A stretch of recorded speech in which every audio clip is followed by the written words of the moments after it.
Hello students, तो आज मैं आपको इलेक्ट्रॉनिक कॉन्फ़िगरेशन के बारे में बताने जा रहा हूँ और एटम का डेफिनेशन देख सकते हैं। तो चलिए कोई बात नहीं, सबसे पहले जानेंगे सेल। सेल के अंदर होता है ऑर्बिटल, ठीक है। तो सेल हमारे 4 प्रकार के होते हैं, के एल एम एन। के की जो कैपेसिटी है 2 इलेक्ट्रॉन से ज़्यादा रख नहीं सकता है, यल 8 इलेक्ट्रॉन से ज़्यादा नहीं रख सकता है, यम 18 से ज़्यादा नहीं रख सकता है और यन 32 से ज़्यादा नहीं रख सकता, ठीक है। अब देखिए, अब हमारे जो ऑर्बिटल होता है 4 होता है, एस पी डी एफ। देखिए, एस की जो कैपेसिटी है इलेक्ट्रॉन रखने की वो 2 है, पी की कैपेसिटी 6 है और डी की 10 है और एफ का 14 है। आप यहाँ पे देख सकते हैं, ठीक है। अब इन ऑर्बिटल का शेप भी आप देख लीजिए। एस का शेप जो होता है स्फेरिकल होता है, पी का शेप डम्बेल होता है और डी का शेप जो है डबल डम्बेल होता है और एफ का कॉम्प्लिकेटेड होता है। जिस तरीके से एक बिल्डिंग में जो है कमरे होते हैं उसी तरीके से हमारे सेल में ऑर्बिटल होंगे। किसी बिल्डिंग में 4 होते हैं कमरे, किसी में 2 होते हैं, उसी तरीके से यहाँ पे होंगे। अब देखिए, के में हमारे पास 2 इलेक्ट्रॉन हैं, तो इसमें तो एक ही होगा ना, एस ऑर्बिटल होगा। चलिए, एल में जो है 8 इलेक्ट्रॉन हैं, तो इसमें 2 आएगा, एस और पी, ठीक है। एम में 18 इलेक्ट्रॉन है, तो इसमें तीनों आ जाएगा, एस पी और डी। 2 और 6 10, 2 और 6 8 और 10 18, ठीक है।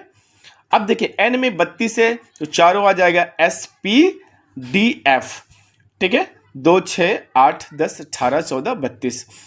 अब आप देखिएगा, ये हमारा जो है अफबाउच प्रिंसिपल है।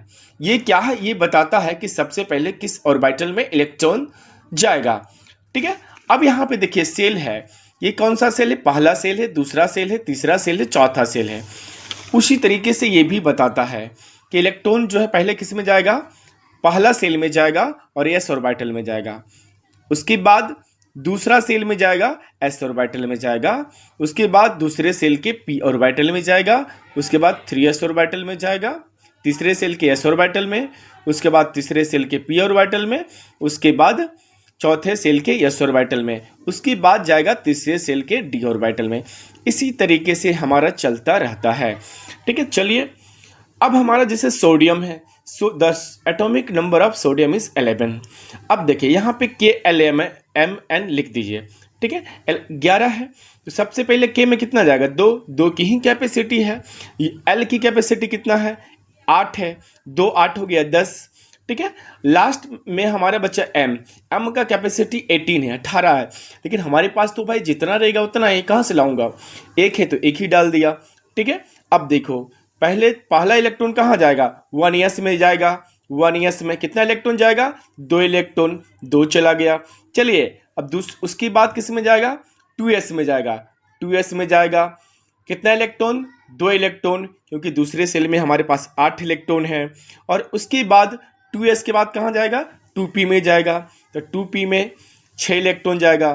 तो दूसरे सेल में 2 और 6 8 इलेक्ट्रॉन हो गया। तीसरा में आइए, उसके बाद 3s में जाएगा। 3s में कितना इलेक्ट्रॉन जाएगा भाई? 1 इलेक्ट्रॉन। वैसे तो s की कैपेसिटी 2 है, लेकिन 1 ही है तो 1 ही से काम चलाएंगे। अब नेक्स्ट देखिए, मैग्नीशियम का 12, के सेल में 2 जाएगा, एल में 8 बचा 2, तो एम सेल में चला जाएगा। किसी की कैपेसिटी से ज़्यादा इलेक्ट्रॉन नहीं रख सकते, कम रख सकते हैं, ठीक है। अब देखिए, 1s2 2s2 2p6 3s2। पहले 1s में गया, फिर 2s में गया, फिर 2p में गया और फिर 3s में गया। अब यहाँ पे देखना है कि 3s हो या 2s हो या 4s हो या 5s हो, ठीक है। उसमें 2 की ही कैपेसिटी होगी, ठीक है।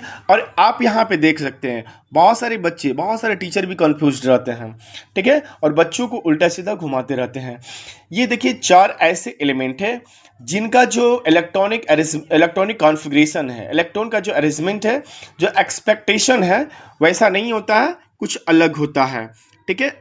एक्चुअल अरेंजमेंट कुछ और होता है, और एक्सपेक्टेड अरेंजमेंट जो हम लोग उम्मीद करते हैं कि ऐसा होना चाहिए, वो कुछ और होता है। तो ये 4 जो है अपवाद में है, ठीक है, ठीक है। इसमें कोई कॉन्सेप्ट नहीं है, ये जो है अबाउच प्रिंसिपल का एक्सेप्शन है। और सारे लोग क्या करते हैं? ट्राई करते रहते हैं, अबाउच प्रिंसिपल पे होना चाहिए, अलग अलग रूल्स देते हैं, ठीक है।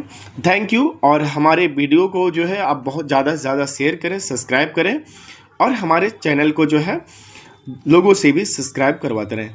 धन्यवाद।